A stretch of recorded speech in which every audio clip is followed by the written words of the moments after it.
하나님께 기도하고 말씀을 나누겠습니다. 하나님 아버지, 오늘 이 시간에 놀라운 감사의 열매를 맺을 수 있도록 우리에게 축복하여 주시옵소서. 성령으로 하지 않고서는 예수님을 주님이라고 할 수도 없고 열매를 맺을 수가 없사오니 성령님이 우리 가운데 임하여 주시옵소서. 성령님 환영합니다. 우리 가운데 기름 부으시고 충만히 임하여 주시옵소서. 성령의 감동으로 기록하신 이 말씀을 통해서 충만히 임하여 주시고 우리에게 말씀하여 주실 때 이 말씀이 우리에게 레마의 음성으로 하늘의 밀처럼 그 씨앗으로 심겨져서 엄청난 열매를 맺게 하여 주옵소서. 우리 주 예수님의 이름으로 감사하며 기도 올립니다. 아멘. 우리 하나님께 감사의 박수 올려드립니다. 할렐루야. 자, 우리 두 주먹을 쥐고 선포하겠습니다. 감사는 열매를 맺는다. 믿으시 바랍니다. 아멘. 오늘 읽은 요한복음 11장에 있는 말씀 가운데는 그야말로 절망의 그 사망 권세를 이기시고 죽음에서 부활하신 그 예수님의 감사 이야기가 나오고 있습니다. 그렇죠? 예, 분명히 나오겠죠? 자, 그런데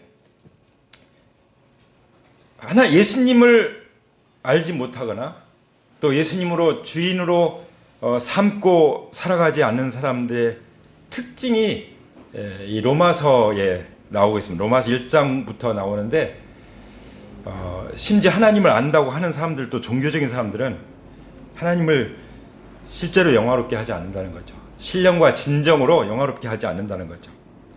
그걸 어떻게 할 수 있느냐? 감사가 없어요. 감사가 없어요. 감사가 없으면 그거는 그냥 종교인이에요. 종교인. 감사가 없기 때문에 어떻게 됩니까? 생각이 허망한 것입니다. 생각이 허망해지고 또 마음이 미련하고 그냥 어두워요. 어두워. 마음이 깜깜합니다. 흑암 가운데 살고 있는 거죠.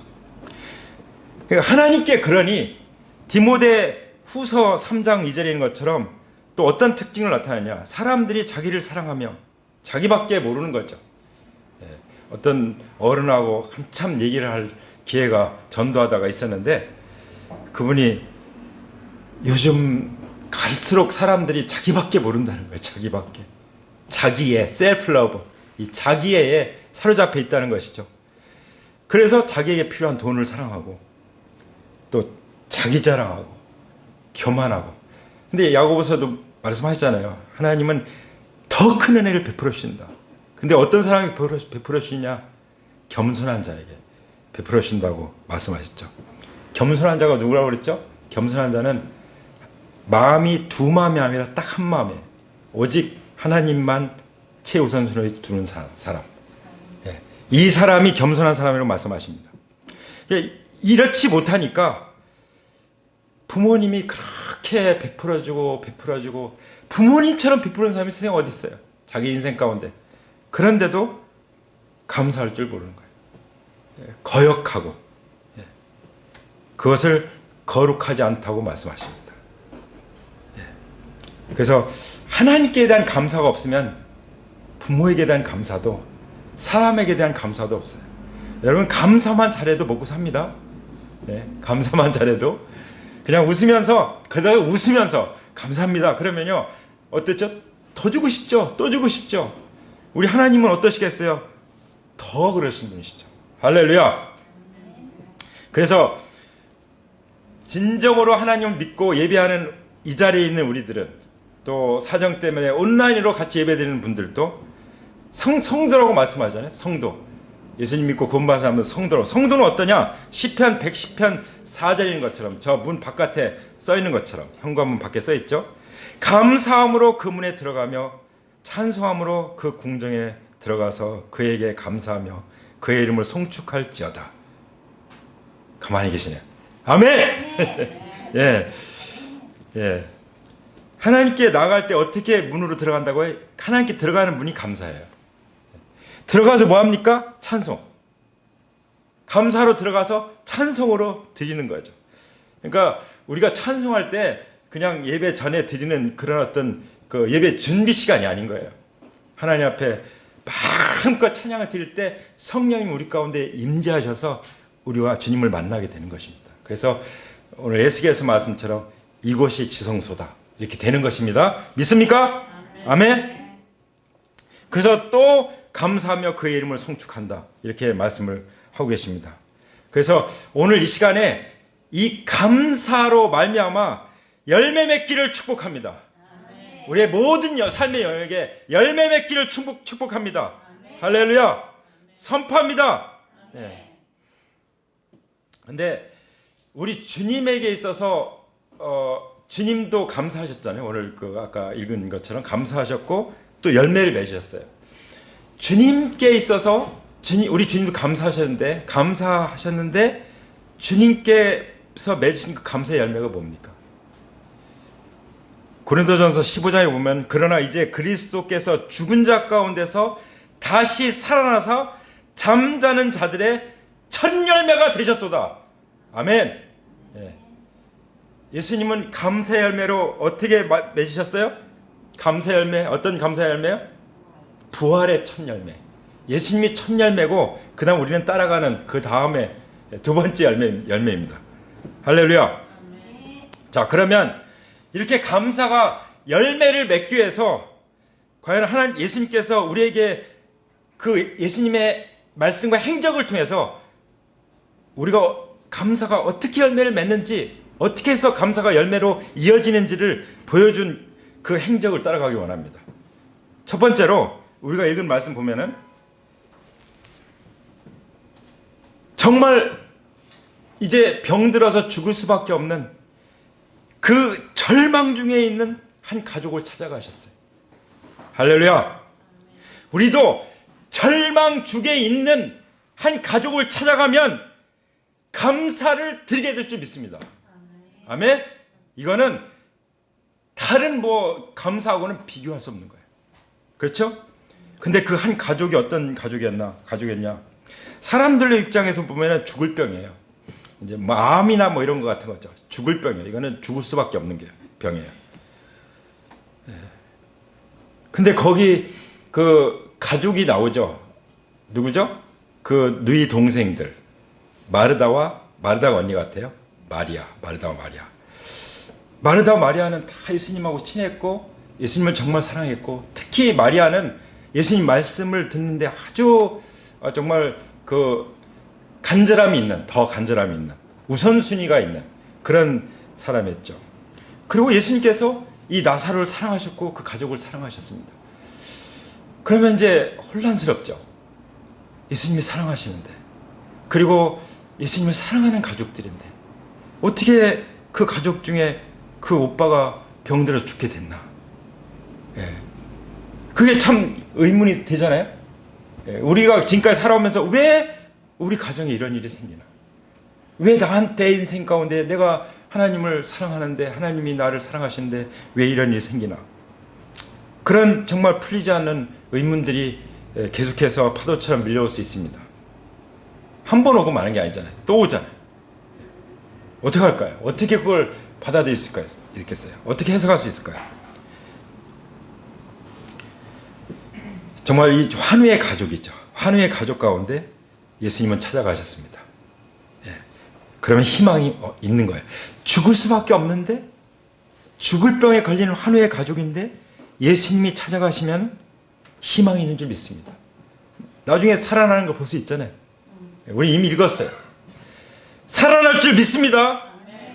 그냥 치유되고 회복되는 정도가 아니라 죽어서 우리의 희망이 끝났어도 예수님이 찾아오시면 희망이 있는 줄 믿습니다. 살아난 줄 믿습니다.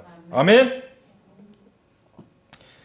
그러면 예수님을 모시고 있는 우리는 어떻게 해야 될까요? 예수님이 찾아가시면 우리도 예수님 모시고 찾아가는 거죠. 그게 예수님이 원하시는 거예요. 이 땅에서 보여주신 것이고 하나님이 지금도 우리를 이 땅에 두시는 이유입니다. 이 땅에 두시는 그 이유가 아니면 더 좋은 곳으로 먼저 데려가시죠. 예수님 믿자마자 바로 그냥 데려가셔서 그냥 품에 안으시고 지내고 싶으실 거 아니에요. 근데 왜 이 땅에 두실까요? 예수님 모시고 찾아가라고. 찾아가는 추수감사절 되길 축복합니다. 아멘. 4절에 보시죠. 이제 예수님께서 이 사정을 다 들으셨어요. 그 이제 3절에 보면 그 누이들이 그 예수님께 사람을 보내가지고 이런 말씀을 드리죠. 주님 보십시오. 주님께서 사랑하시는 사람이 앓고 있습니다. 병들어 죽게 됐습니다. 그때 예수님이 들으시고 말씀하신 거예요. 4절에 이 병은 어떤 병이라고요? 죽을 병이 아니라 오히려 하나님의 영광을 드러내는 병이다. 이것으로 말미암아 하나님의 아들이 영광을 받게 될 것이다. 아멘. 하나님께서 우리에게 허락하시는 특히 어려운 일들, 또 질병, 어떤 사고, 이런 일들이 우연히 있는 것이 아니라는 것을 분명히 말씀해 주시죠. 그런 말씀 있잖아요. 하나님의 뜻이 아니면 지나가는 참새 한 마리도 땅에 떨어지지 않는다. 그 참새 한 마리가 뭡니까? 근데 그거 하나 떨어진 것도 다 하나님의 뜻이 있다고 하는데, 예수님의 피로, 하나님의 피로 값주고 사신 우리의 삶 가운데 일어나는 일들이 뜻이 없겠습니까? 이유가 없겠습니까? 목적이 없겠습니까? 근데 그 목적이 뭔지, 그 이유가 뭔지를 주님의 입으로 분명히 말씀하신 거예요. 뭐라고 말씀하셨죠? 이것은 하나님의 영광을 드러내기 위한 것이다. 자, 우리가 살아가는 삶의 모든 경험들은 하나님의 영광을 드러내는 것인 줄 믿습니다. 아멘. 그 하나님의 영광을 받으신다는 게 뭘까요? 하나님은 아들을 통해서 영광을 받으세요. 우리를 통해서 영광을 받으신 것처럼 무엇보다도 하나님의 아들 예수 그리스도를 통해서 영광을 받으십니다. 그 예수 그리스도를 통해서 영광을 받으시냐? 어떤 때 영광을 받으시냐? 하나님의 아들이 영광을 받으실 때. 할렐루야. 나사로를 살렸을 때 이 사람들이 얼마나 놀랬고 예수님을 얼마나 우러러 봤겠어요. 죽은 나사로 살리시는데. 그러고도 눈꺼벅 안 하면 사람이 아니죠. 그렇죠? 그렇게 놀라운 일들을 행하시는데 부활의 증거를 들이대도 반응이 없는 것은 지금 마치 사람이 하나님 어리석으면 하나님을 알면서도 하나님 영화롭게 하지 않으면 마치 멸망하는 짐승과 같다고 했잖아요. 멸망하는 짐승과 같다. 그건 정말 안타까운 삶인 것입니다. 자, 5절에 말씀하십니다. 예수님께서는 마르다와 그의 자매와 나사로를 사랑하셨다. 나사로만 사랑하시 아니라 그 가족을 다 사랑하셨어요. 우리가 이렇게 하나님께 사랑받는 가족이 되기 원합니다. 나만이 아니라 모든 가족들이 다 구원받고 주 예수를 믿으라. 그리하면 너와 내 집이 구원을 얻으리라. 이 말씀을 레마의 음성을 받은 사람들은 가족들이 다 구원받을 것을 선포합니다. 레마의 말씀으로 이 시간 받아들이기 바랍니다. 레마의 말씀은 그 말씀을 그 씨앗으로 내 마음밭에 받아들여서 심겨지는 것인데 어떻게 심겨지냐? 믿음으로 심겨지는 거예요. 믿음으로. 내가 믿음으로 딱 취하면 그게 레마의 말씀으로 내 삶 가운데 역사하고 반드시 성취되는 줄 믿습니다. 아멘. 자, 그러면은 사랑하는 나사로가 병에서 죽게 되는데 예수님이 어떻게 하시겠어요? 달려가시게 되죠. 달려가죠. 근데 안 가시는 거예요. 오히려 아주 위험한 그 유다 지역으로 가는 거예요. 왜 가셨겠어요? 거기 유다 지역의 사람들의 영혼을 구원하기 위해서 가신 거죠. 제자들이 아니 방금도 유대 사람들이 돌로 치려고 했는데 예수님 돌로 치려고 했는데 또 가십니까? 그런데 예수님은 그곳에 가시는 거예요. 빨리 나사로한테 달려가서 고쳐줘야 될 텐데. 하나님께서는 지금 당장 내가 생각하는 차원이 안 일어날 때 하나님은 다른 생각을 가지고 계신 거예요. 믿으시기 바랍니다. 네. 왜 이렇게 하셨는데 지금 안 하시죠? 하나님은 나하고 상상조차 할 수 없는 다른 진짜 땅과 하늘의 차이의 그런 생각을 가지고 계신다는 것을 믿으시기 바랍니다. 아멘. 이제 목숨 걸고 위험을 무릅쓰고 안 가시는 거예요. 안 가. 다른 데 전도하러 가시는 거예요. 그러면서 말씀하시죠. 9절에 낮은 12시간이나 되지 않느냐. 사람이 낮에 걸어다니고 햇빛이 있는 걸려 넘어지지 않는다. 예. 근데 그 가운데서도 교훈하시는 거예요. 제자도를 말씀해요. 제자도는 뭐예요? 주의 말씀은 내 발의 등이요 내 길의 빛입니다. 항상 주님의 말씀을, 그러니까 말씀을 내가 먼저 읽기 전에 나는 집 밖에 나가지 않겠다. 이런 결단을 한 믿음의 선지들이 많잖아요. 말씀을 받기 전에는 난 아무것도 하지 않겠다. 그래서 어떤 사람은 오전 내내 말씀 받기 전에 집에 나가지 않았던 그런 간증들도 읽어볼 수 있잖아요. 그런 말씀들이 저에게는 청년 때 엄청나게 도전이 됐어요. 그래서 새벽 기도해야겠다. 새벽 말씀 묵상 기도해야겠다. 그런 다짐을 하고 또 했던 것입니다. 예. 그러면서 말씀하시기를 11절에 이 말씀을 하신 뒤에 이제 제자들을 가르쳐 주시고, 제자도는 항상 말씀과 함께 걷는 삶, 말씀을 빛으로 삼아서 걷는 삶이라는 가르쳐 주시고, 그 다음에 또 이제 본론을 말씀하시는 거죠. 우리 친구 나사로가 잠들었다. 이제 가야겠다 이 말씀이죠. 그러면 예수님이 왜 안 가신 거예요? 나사로 죽기까지 기다리신 거예요. 이 지금 잠들었다는 것은 죽었다는 얘기잖아요. 그리고 내가 가서 그를 깨우겠다. 여러분, 죽은 사람을 살리는 건 사람으로서 도저히 불가능한 일이죠. 그 말씀이야. 하나님께는 불가능한 일이 없다는 말씀이 그 말씀이에요. 자, 가서 그를 깨우겠다. 그러니까 하나님이죠. 하나님은 죽은 자 살리는 것도 가서 그냥 웨이크업! 일어나! 하고 깨우는 것 같은 거예요. 간단한 거예요. 그냥 말 한마디로 깨울 수 있는 거예요. 그분이 우리 하나님이십니다. 부활하신 주님이십니다. 아멘. 여기 나사로에게 대해서 특별히 친구라고 말씀하셨는데요. 이 친구라는 것에 대해서 성경에 이제 몇 가운데 말씀, 예를 들어서 아브라함 같은 경우, 아브라함을 하나님의 벗이라고 그랬거든요. 그 친구, 벗이죠. 왜 벗이냐? 하나님의 친구는 아버지께 들은 것을 다 내게 알게 있기 때문이다. 그러니까 하나님이 어떤 분이신지, 하나님이 지금 무슨 일을 하고 계신지, 하나님이 뭘 원하시는지 그것을 내가 아는 거. 그 계시를 받는 사람이죠. 다른 말로 하면 내 말씀을 날마다 받는 사람이에요. 그 사람이 친구입니다. 근데 받는 것만 가지고 친구라고 하잖아요. 아브라함 같은 경우는 이삭을 번제로 실제 드리는 행동을 했죠. 액션을 취했어요. 그 행동을 한 것을 보고 하나님의 벗이라고 그랬습니다. 그러면 누가 예수님의 친구, 하나님의 친구예요? 예수님 말씀 날마다 내 말씀 듣고 그 말씀을 순종하며 살아가는 사람을 향해서 예수님을 말씀, 너는 내 친구다. 할렐루야. 그게 예수님의 제자라는 거예요. 그 제자는 엄청난 사람들이죠. 우리도 다 주님의 제자인 줄 믿습니다. 제자가 될 줄 믿습니다. 그러니까 내 말이 너희 안에 거하면 너희가 참 내 제자가 되고, 이렇게 말씀하셨잖아요. 똑같은 말씀이에요. 거한다는 것은 그 가운데 산다는 거예요. 말씀 안에서. 그런 사람을 참 제자라고 말씀합니다. 친구는 또한 참 제자인 거예요. 진정한 친구는 참 제자인 줄 믿습니다. 그 제자들이 잠들었으면 낫겠네요. 푹 자고 나면 좀 좋아지겠네요. 아파서 잠도 못 자다가. 잠 잘 자는 것이 얼마나 중요한지 제 아내를 보면서 봤어요.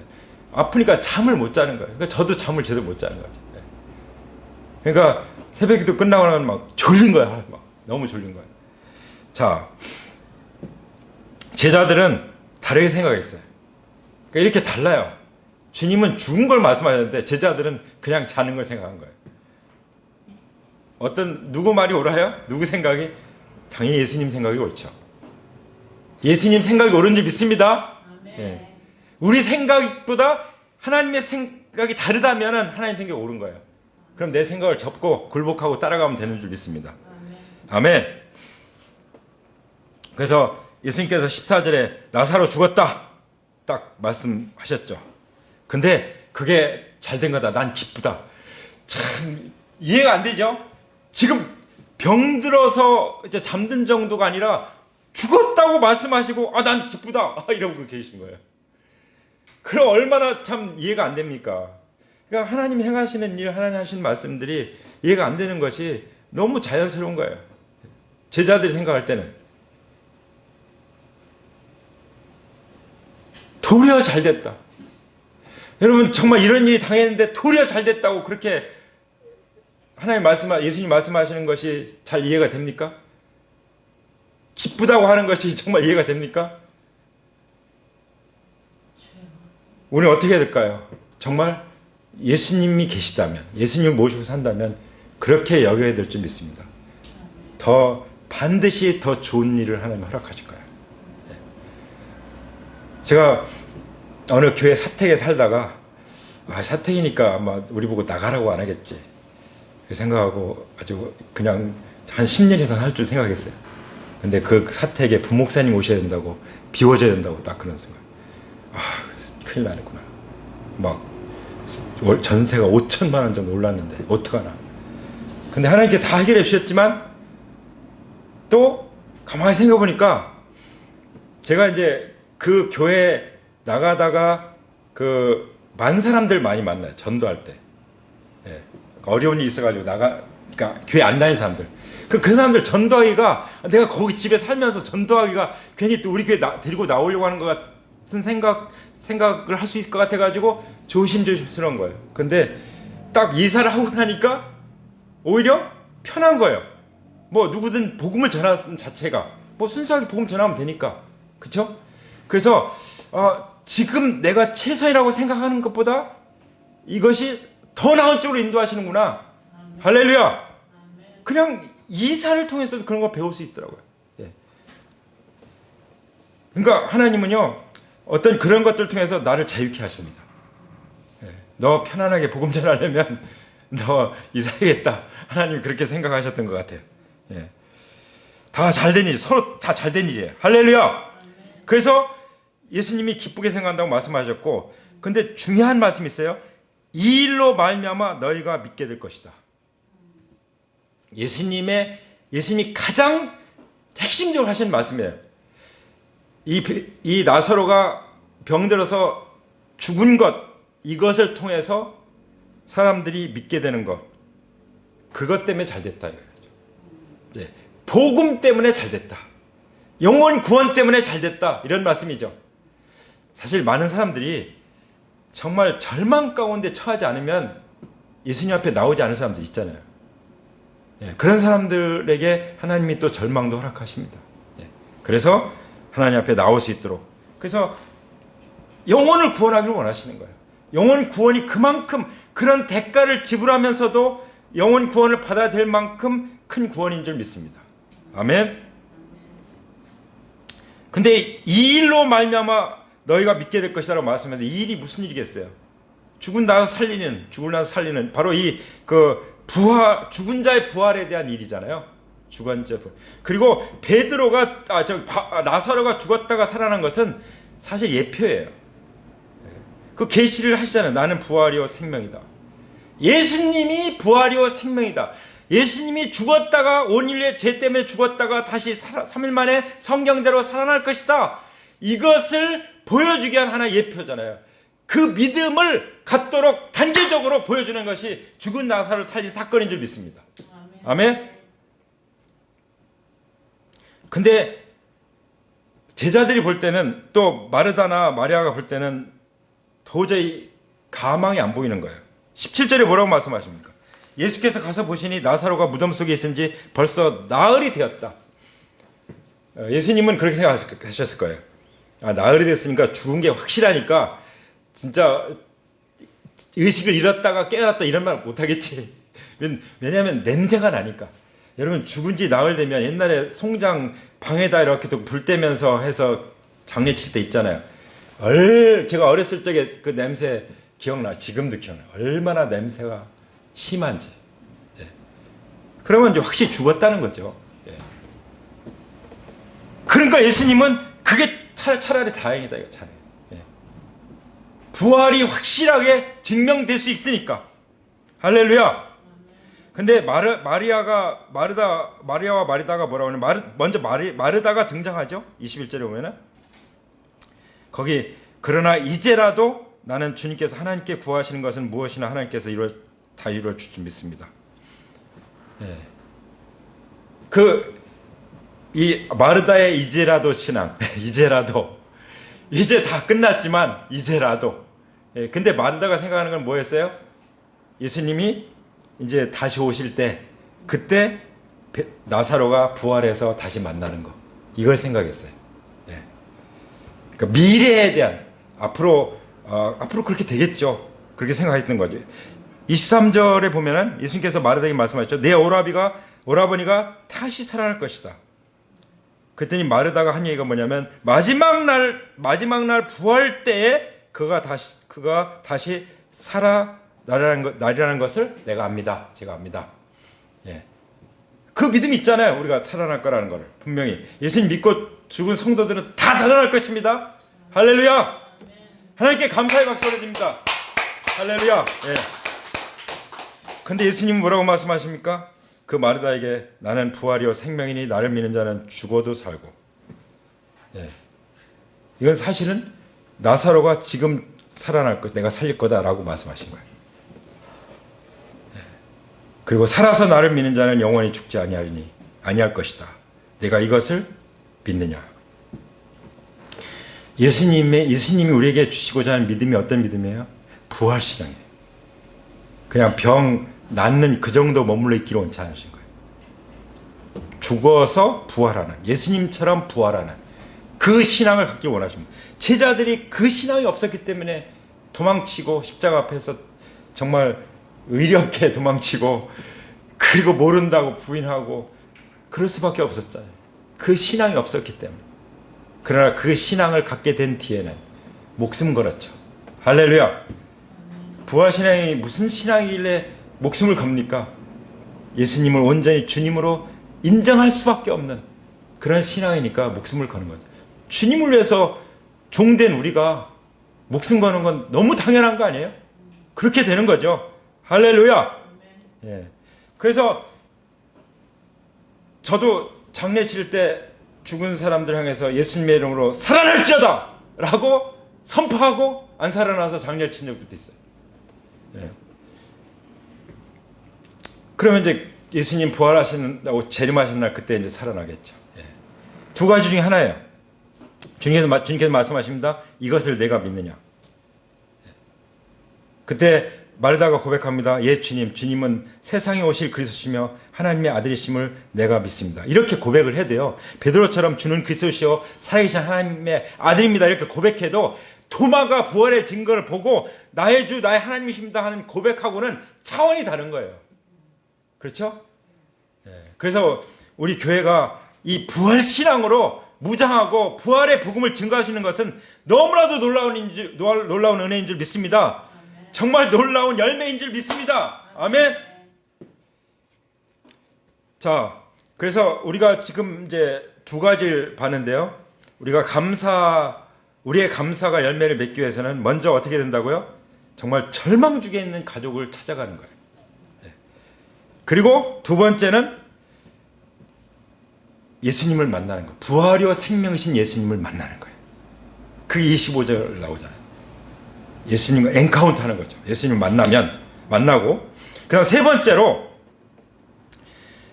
주님이 그 눈물을 흘리세요. 그래서 예수님께서 흘리신 눈물을 품으면 이 감사를 하게 됩니다. 감사를 하게 돼요. 예수님 부활하신 부활의 생명이신 예수님 만나면 감사하게 되고 절망 중에 있는 가족을 찾아가면 감사하게 됩니다. 분명히 나중에 감사하게 되는 것을 보게 될 수 있죠? 볼 수 있죠? 자, 예수님께서 이제 마르다가 예수님 맞이하던 곳에 계시다가 이제 마리아와 마르다와 사람들이 이제 그 무덤으로 가죠. 무덤으로 가요. 무덤으로 가면서 막 우는 거예요. 저는 33절에 보면은 예수님이 사람들 막 울면 나도 눈물이 나오잖아요. 그런 것이 아니라 뭐냐면 예수께서 마리아가 우는 것과 함께 따라온 유대 사람들이 우는 것을 보시고 마음이 비통하여 괴로워하셨다. 여기에 우리가 주목해야 될 줄 믿습니다. 사람이 죽는 이 죽음의 문제를 주님이 다 해결할 수 있는데 그러기 위해서 이 땅에 오셨는데 내가 믿습니다. 세상에 오실 그리스도십니다. 하나님의 아들입니다. 그렇게 고백하면서도 부활신앙을 갖지 못하는, 그럴 수밖에 없는, 또 믿지 못하는, 예수님을 온전히 믿지 못하는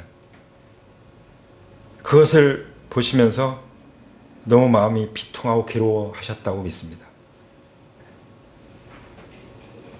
차원이 그래요. 예수님이 정말 마음에 비통하시고 괴로워하신 차원이 그렇습니다.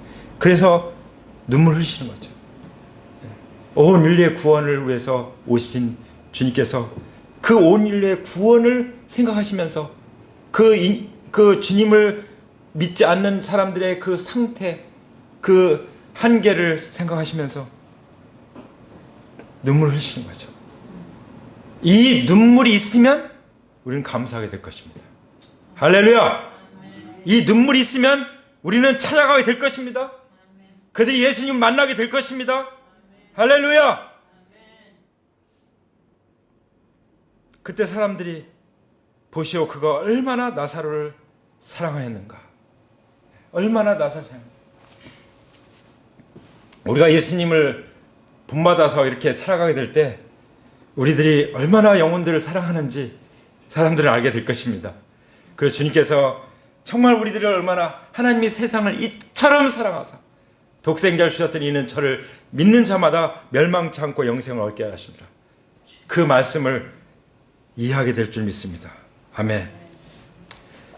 이렇게 예수님이 절망 중에 있는 가족을 찾아가시고 부활이와 생명이신 예수님으로서 그들을 만나주시고 또 그들을 향해서 정말 그 피통해하고 괴로워하는 그런 눈물을 흘리실 때 어떤 일이 일어납니까? 38절에 보시죠.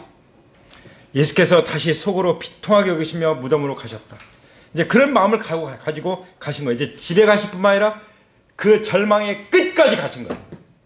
우리 예수님은 우리가 겪는 절망의 끝에까지 가신 줄 믿습니다.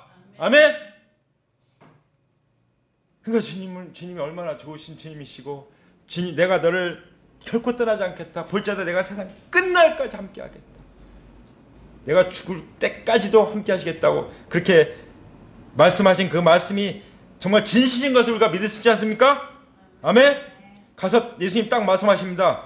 그 세상 절망 끝에서 돌을 옮겨 놓아라. 할렐루야. 돌은 누가 갔다는 거예요? 사람이 다 막아놓은 거예요. 사람이 다.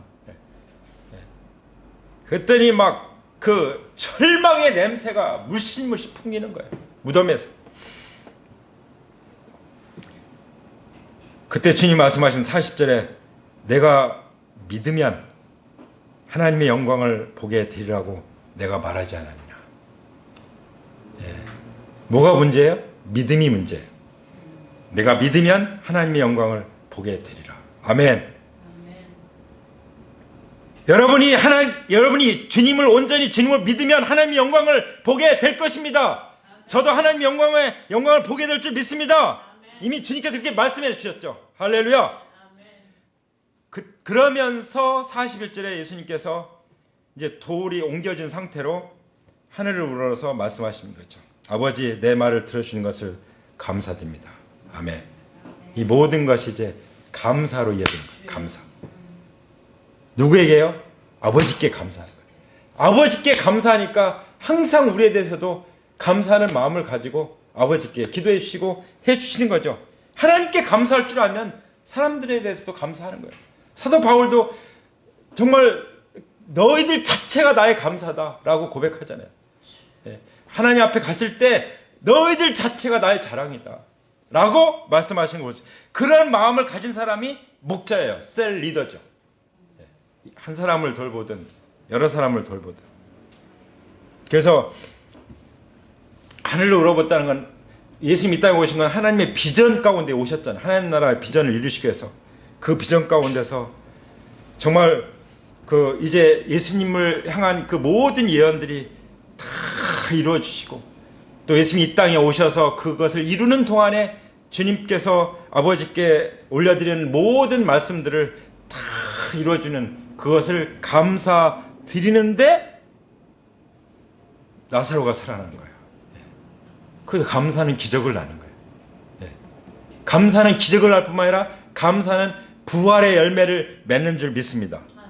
아멘. 그런데 그 기적, 그 부활의 역사를 무엇을 위해서 일으키셨다고 말씀하십니까? 아버지께 고백하죠. 이렇게 아버지께서는 언제나 내 말을 들어주신 것을 압니다. 그런데도 이렇게 말씀을 드리는 것은, 지금 이 말씀 드리는 것은 무엇을 위해서라고요? 둘러선 무리를 위해서입니다. 둘러선 무리의 무엇을 위해서요?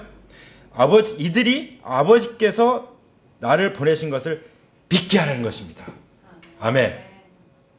이들의 구원, 영혼 구원을 위해서 아버지께 감사하고 그것을 위해서 죽은 나소가 죽기까지 기다렸고, 그리고 그 죽음 끝에서 다시 살려 일으키신 것입니다. 아멘. 큰 소리로 나사로야 나오너라. 아마 이거보다 더 크게 하셨을 거예요. 예. 한번 우리 해볼까요? 나사로야 나오너라. 할렐루야. 여러분, 나의 나사로가 누굽니까? 하나님 보여주실 거예요. 정말 절망 가운데 있는 그 나사로 찾아가기 바랍니다. 이번 주에 그게 추수감사절 예배를 드리는 우리의 태도가 아닙니까? 예수님의 친구인데, 레마의 말씀인데 가서 나사로야 나오너라. 나도 나왔다. 간증하고 이 나사로를 살림 얘기하시면서 부활신앙을 전하면 되잖아요. 어렵습니까? 간증하면서 하나님께서 내게 말씀하신 걸 가서 나누면 되는 거예요. 그럼 성령께서 도와주십니다.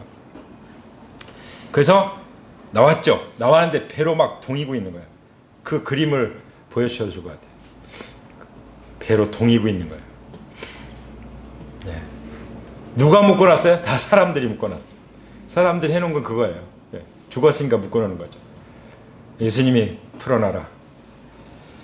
손발도 풀어주고 얼굴도 다 풀어라. 저는 이 말씀 묵상하면서 그런 생각이 들었어요. 그래, 정말 내 손발이 풀려야 돼. 그래야 하나님 나라의 비전을 향해 나갈 수가 있어. 그게 엔카운터인 줄 압니다. 주님을 만나서 주님이 다 풀어주시는 거죠. 그리고 얼굴은 정체성이잖아요. 예수님 얼굴에서 피 흘려서 그 피로 나의 정체성을 회복시켜 주신 것처럼.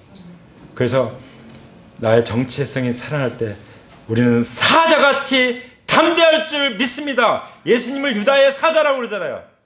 사자같이 담대할지어다. 아멘.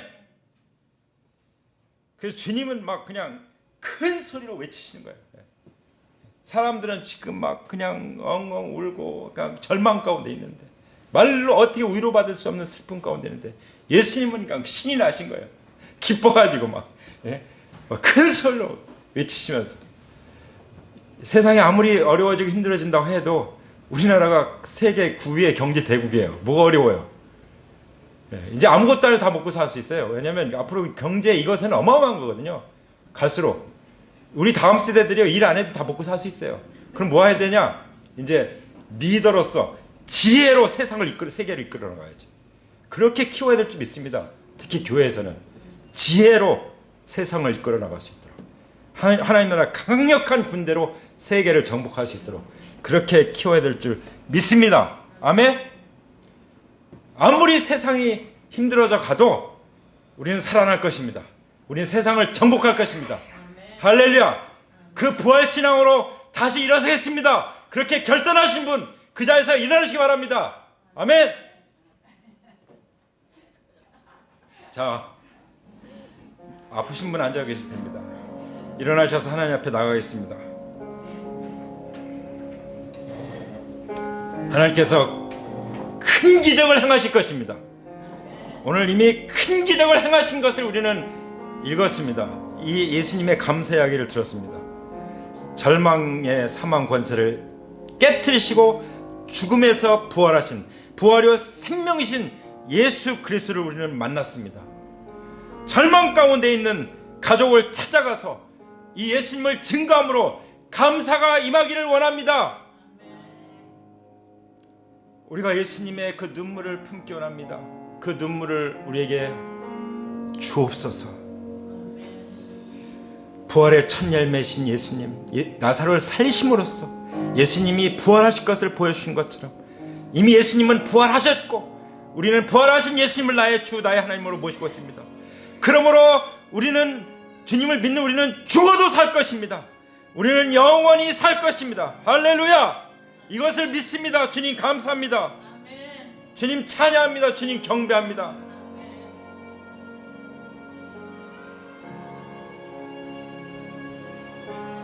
이 시간 결단하기 원합니다.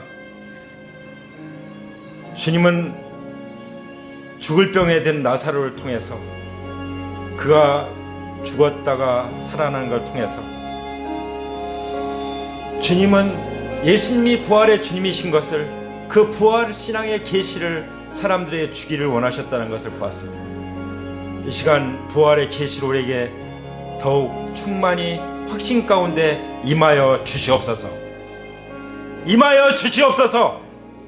임하여 주시옵소서.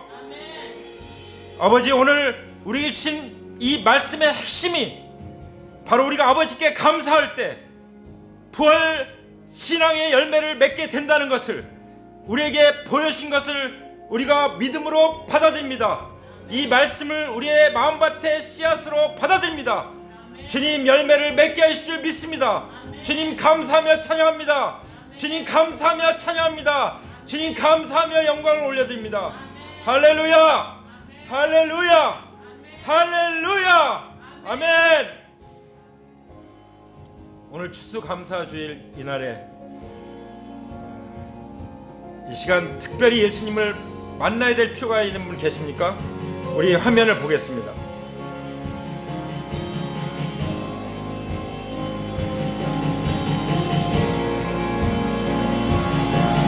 네, 앞에 있는 그림을 보시기 바랍니다.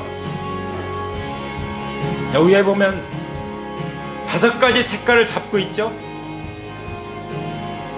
노란색은 이미 우리가 하나님의 형상으로 영광스러운 존재라는 것을 보여주는 색깔입니다. 그런데 마귀의 게임에 빠져서 자기가 하나님 노릇, 내가 주인 노릇한 것이, 그것이 바로 우리가 죄악 가운데 영원히 멸망할 수밖에 됐던 바로 검정색입니다. 죄로 인한 죽음과 멸망, 그 죄를 해결하기 위해서 예수님께서 그 붉은 피, 하나님의 피를 십자가에서 흘려주셨습니다. 그것이 빨간색입니다. 주홍같이 붉은 죄를, 시커먼 죄를 주님의 보혈로, 주님의 피로 양털같이, 흰눈같이 하얗게 깨끗게 씻어주셨습니다. 그것이 바로 흰색입니다. 분명하죠? 그래서 의자가 2개가 있는 것처럼 내가 주인 됐던 그런 삶을 주님 앞에 회개하고, 십자가가 그 주인의 자리에 놓여있는 예수님을 주님으로 모셔드린 그런 내 마음 가운데 예수님 모셔드릴 때 나는 천국으로 갈 뿐만 아니라 천국의 삶을 이 땅에서도 삽니다. 어두운 가운데 사는 것이 아니라 빛 가운데 말씀과 함께 살게 된 것입니다. 어떤 어려움이 와도 부활 신앙으로 승리하게 되는 것입니다. 그래서 우리는 푸르게 자라서 열매를 맺게 될 것입니다. 그것이 바로 초록색입니다. 우리 인간은 영혼을 가지고 있는 존재입니다. 우리 영이 하나님을 만나야 삽니다. 우리 영혼 가운데 죽음에서 부활하신 예수님을 모셔드립니다. 그런 고백을 원하시는 분들은 가슴에 손을 얹으시기 바랍니다. 그럼 우리의 몸이 죽어도 부활할 것입니다. 나사로처럼 부활할 것입니다. 예수님처럼 부활할 것입니다. 나사로는 죽었다가 부활했다 다시 죽었지만 예수님은 죽으셨다가 부활했다가 영원히 죽지 않는 그런 생명으로 부활하셨습니다. 그 예수님의 부활 생명으로 우리가 거듭나게 되는 것입니다. 할렐루야. 이 시간 예수님을 영접하기를 원하십니까? 그러면 인격적으로 주님 앞에 고백하시기 바랍니다. 우리 영접 기도를 한번 보면서 하나님 앞에 올려드리겠습니다. 같이 기도합니다. 시작. 하나님, 제가 주님을 영접합니다. 사랑의 하나님, 저는 지금까지 예수님을 믿지 않고 제가 인생의 주인이 되어 하나님 노릇하면서 살아온 죄를 회개합니다. 예수님께서 나의 모든 죄를 대신해서 십자가에 못 박혀 피 흘려 죽으시고 무덤에 묻히셨다가 성경대로 3일 만에 부활하신 것을 믿습니다. 지금 예수님을 제 마음의 중심에 나의 주, 나의 하나님으로 믿고 영접합니다. 이제부터 하나님의 자녀로서 행복하고 풍성한 삶을 영원히 살게 하여 주시옵소서. 부활하신 주 예수님의 이름으로 기도합니다. 아멘. 아멘. 여러분이 진정으로 예수님을 마음 가운데 모셔드렸다면 하나님의 자녀가 되는 권세를 주셨다고 요한복음 1장 12절에서 분명히 말씀하셨습니다. 이 말씀으로 하나님과 여러분 관계가 아버지와 자녀의 관계로 변화되었음을 선포합니다. 할렐루야. 이제는 우리 주 예수 그리스도의 은혜와 아버지 하나님의 사랑과 성령님의 교통하심이 하나님의 귀한 자녀들 가운데 이제로부터 영원토록 함께 하시기를 부활하신 예수님의 이름으로 간절히 축원합니다. 아멘. 아멘.